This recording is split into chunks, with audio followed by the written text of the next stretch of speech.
Bonjour, bienvenue sur Mon Financier. Wall Street a une fois de plus clôturé en territoire positif avec un S&P et un Nasdaq qui enchaînent carrément une sixième séance consécutive de hausse dans un marché encouragé d'une part par la microéconomie avec la publication de résultats solides de la part de poids lourds de la cote américaine, tandis que les fusions-acquisitions dans le secteur de la pharmacie, elles, soutenaient la tendance au final. Le Dow Jones gagne 0,4%, on termine à 16 514 points.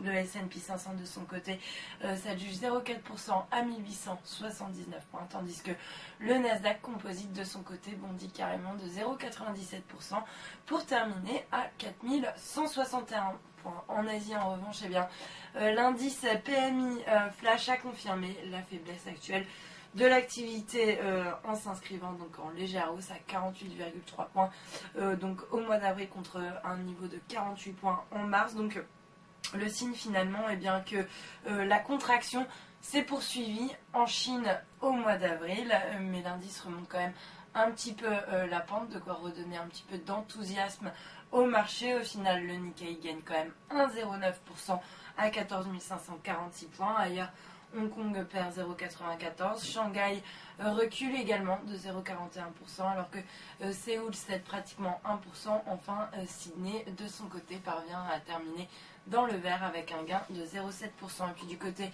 de la préouverture, les places, elles, devraient ouvrir en ordre dispersé aujourd'hui, l'attention des investisseurs se portant essentiellement sur la salve de publication trimestrielle. Le CAC, lui, devrait donc ouvrir en légère baisse de 0,14% autour des 4416 points. Voilà pour la préouverture. Restez avec